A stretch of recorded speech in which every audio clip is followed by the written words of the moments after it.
Hello and welcome back to the AEW News channel, and today we've got a bunch of news stories coming out of the AEW Full Gear 2020 pay-per-view. And if you haven't already, make sure you go back and watch my full breakdown of the pay-per-view from yesterday, where I run you through all of the results and all of my thoughts on what happened in the show. But let's get into today's news headlines. As Jake the Snake Roberts is suffering from a major health issue, we have a big update regarding AEW games, a pay-per-view and a Dynamite special has been announced, MIRO reveals a name that he considered using post-WWE, Triple H tried to convince AEW stars to return to NXT, WWE stars got their first COVID test at an AEW pay-per-view, and a current WWE star was spotted backstage at AEW Full Gear. And if you haven't already, make sure you subscribe with notifications turned on so you don't miss any upcoming daily AEW content. But without any further ado, let's get into the stories.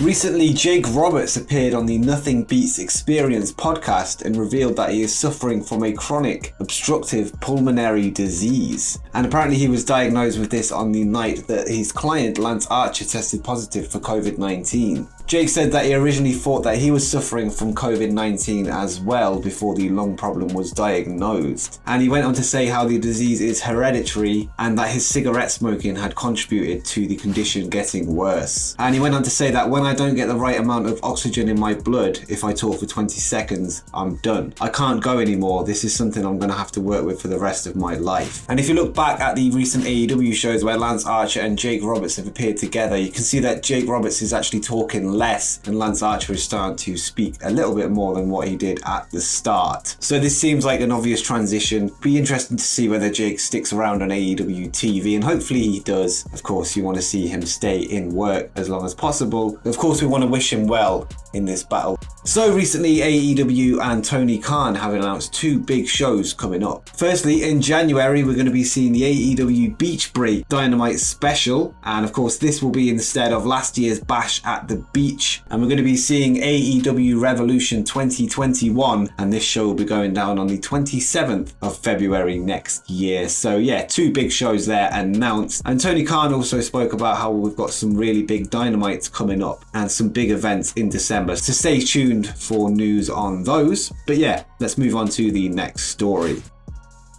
And now let's get into the next edition of MIRO news. Recently, MIRO did an interview with Inside the Ropes and he discussed a name that he almost used after his WWE run. Of course, he moved on from the Rusev name and became MIRO, but he nearly had a name that was similar to his WWE one. And he went on to tell Inside the Ropes that when I was joking about it when I was in WWE, I was like, when I leave here, I'm going to be Rusev with a double F. But then I thought, this is just so petty because this is not me. And I really wanted it to be me because I believe we perform best when we feel most comfortable. And I just feel most comfortable being myself. Of course, MIRO is his real name and it is short for Miroslav. So he clearly feels that instead of a gimmick name, he wants to be as true to himself as possible. So maybe somewhere in a distant alternative universe, MIRO is currently wrestling as Rusev. But luckily in our universe, that didn't happen. But let's move on to the next story.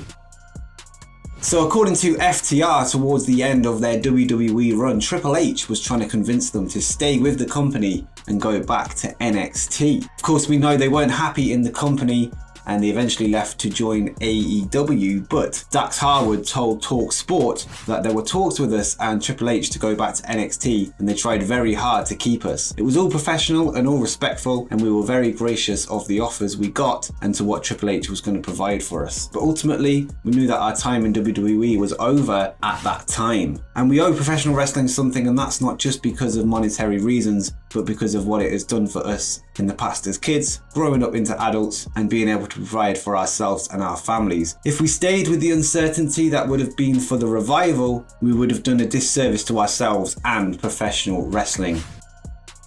So the former revival there, very much talking about legacy. and how it's not all about money, which is very respectful. I'm sure they've got plenty of money from their run in WWE, and yeah, you can only have so much before happiness starts to become more important. And clearly the best decision for the fans as well, because we got that spectacular tag match at Full Gear with the Young Bucks after 5 years of waiting. So yeah, fair play to FTR for this.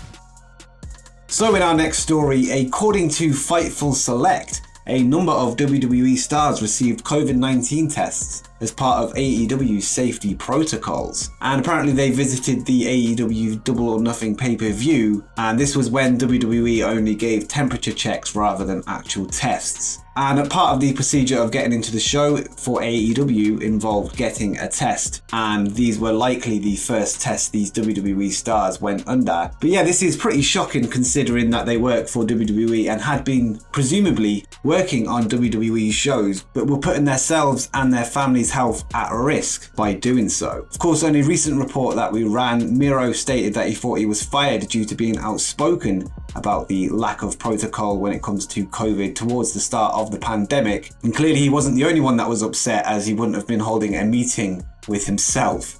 But yeah, this is pretty interesting, all things considered. As I say, WWE did start to do proper testing from around mid-June after a number of outbreaks.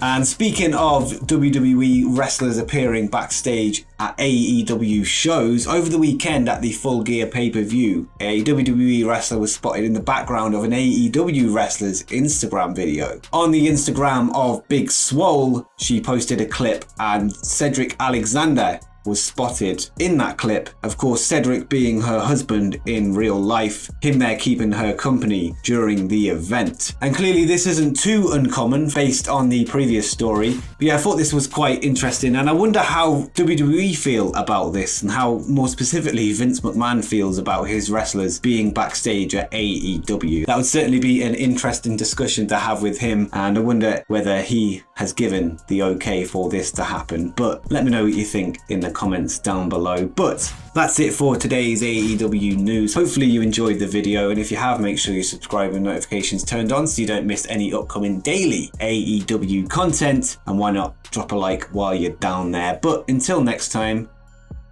peace.